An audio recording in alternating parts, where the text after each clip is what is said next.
एक तरफ सिरोमटोली फ्लाईओवर अब उद्घाटन की बाट जो रहा है, काम लगभग पूरा हो चुका है। वहीं दूसरी तरफ आदिवासी संगठन अभी भी आंदोलन की राह पर हैं। और देखिए, बनाए जाने के विरोध में बैठक बुलाई गई।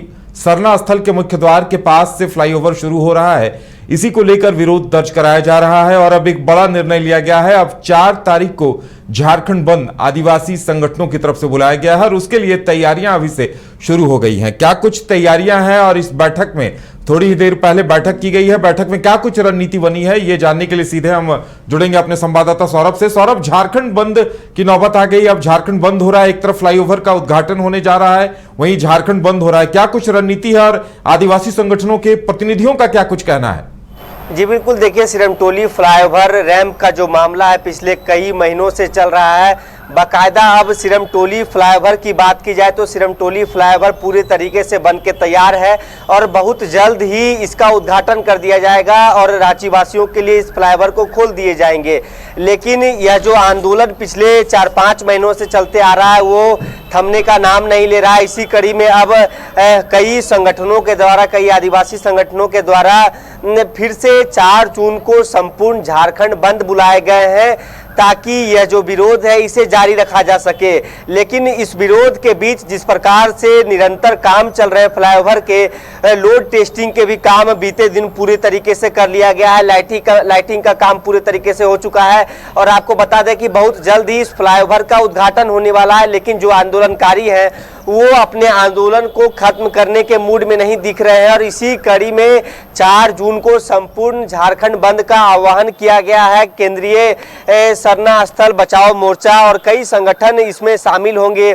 आपको सबसे पहले यह बता दें कि इस झारखंड बंद में क्या क्या सुविधाएं लोगों को मिलेंगी। सबसे पहले स्वास्थ्य सुविधाओं को इससे मुक्त रखा गया है, जो इमरजेंसी सुविधाएं हैं वो लोगों को मिलेंगी। इसके साथ ही जो कैंडिडेट हैं, जो परीक्षार्थी हैं, उन्हें आने जाने का रास्ता दिया जाएगा।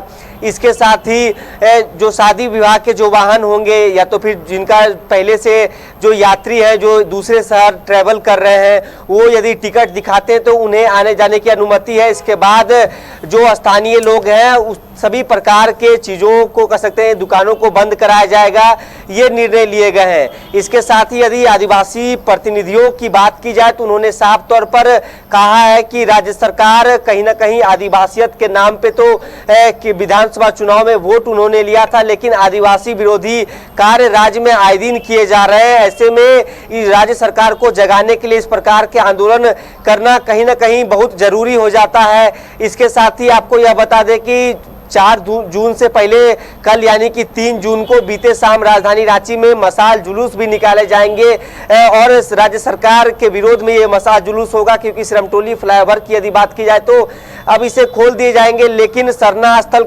की जमीन जाने की जो बात कही जा रही है, जो रैंप उतारे जा रहे हैं, इस पर कोई निदान नहीं निकलने के कारण अभी भी कई आदिवासी संगठनों में नाराजगी दिख रही है। तो ये 3 तारीख को मशाल जुलूस, उसके बाद सुबह होकर 4 जून को संपूर्ण झारखंड बंद का आह्वान। हर एक जिले में बंदी को सफल बनाने की बात कही गई है आदिवासी संगठनों के द्वारा। इसी बीच कई आरोप आदिवासी संगठनों ने लगाए हैं कि राज्य सरकार चाहे टीएससी की बैठक में जो निर्णय लिए गए हैं, क्योंकि आदिवासी हित में यह काउंसिल निर्णय लेगी, लेकिन जिस प्रकार से नई शराब नीति की बात कर ली जाए या तो फिर जो निर्णय लिए गए हैं, ये कहीं ना कहीं घोर आदिवासी विरोधी सरकार है। इसके साथ ही जो ज्वलंत मुद्दे हैं, चाहे रिम्स 2 में जमीन की मामले की बात कर ली जाए, जिस प्रकार से रैयतों की जो जमीन जा रही है, खेतीबाड़ी की जमीन जाने की बात कही जा रही है, ऐसे में आदिवासी संगठनों का कहना है कि इसको लेकर भी हमारा विरोध होगा, चाहे टीएससी में जो निर्णय लिए गए या तो फिर रिम्स 2 में जो जमीन का मामला सामने आ रहा है। इसके साथ ही पिछले कई महीनों से जो सिरमटोली फ्लाईओवर का मामला चल रहा है, तो कई मामले को लेकर उनका कहना है कि राज्य में आदिवासी कहीं ना कहीं त्रस्त दिख रहे हैं और मुख्यमंत्री अपने कह सकते हैं कि भक्ति यात्रा पे गए हुए हैं। तो ऐसे में इस प्रकार की आंदोलन काफी जरूरत हो जाती है। अब देखने वाली यह बात होगी कि क्या 4 जून को इस बंदी का असर कैसा दिखता है, क्योंकि कई महीनों से आंदोलन चल रहे हैं, लेकिन इसके बावजूद भी फ्लाईओवर का काम निरंतर चलता रहा। कुछ महीनों के लिए ठहराव हुए थे, बैठक हुए थे, लेकिन जब सरहुल के बाद दिन रात कार्य करके अब पूरे तरीके से फ्लाईओवर को बना दिया गया है। अब ऐसे में ये कह सकते हैं कि एक अंतिम चोट देने की कोशिश की जा रही है ताकि सरकार के ऊपर कुछ असर पड़ सके। लेकिन आपको यह बता दें कि सिरमटोली फ्लाईओवर से बहू बाजार फ्लाईओवर तक बीते दिन से ही कनेक्टिंग फ्लाईओवर का भी काम शुरू हो चुका है। तो कहीं ना कहीं जो फ्लाईओवर निर्माण के जो कार्य हैं, अब कनेक्टिंग फ्लाईओवर का भी काम शुरू हो चुका है। ऐसे में जो निर्माणाधीन कंपनी है या तो फिर जो राज्य सरकार है, पूरे तरीके से फ्लाईओवर बनाने की ओर देख रही है, और दूसरी ओर जो आंदोलनकारी हैं वो रुकने के मूड में नहीं दिख रहे हैं। जी चलिए सौरभ, यानी ये मामला अभी तूल पकड़ेगा और देखिए ये तो अब तय है कि झारखंड बंद बुलाया गया है, झारखंड बंद होगा भी। क्या ऐसा कोई विकल्प छोड़ा गया है क्या कि सरकार की तरफ से कोई आश्वासन मिलेगा या कोई बातचीत होगी तो बंद वापस लिया जाएगा?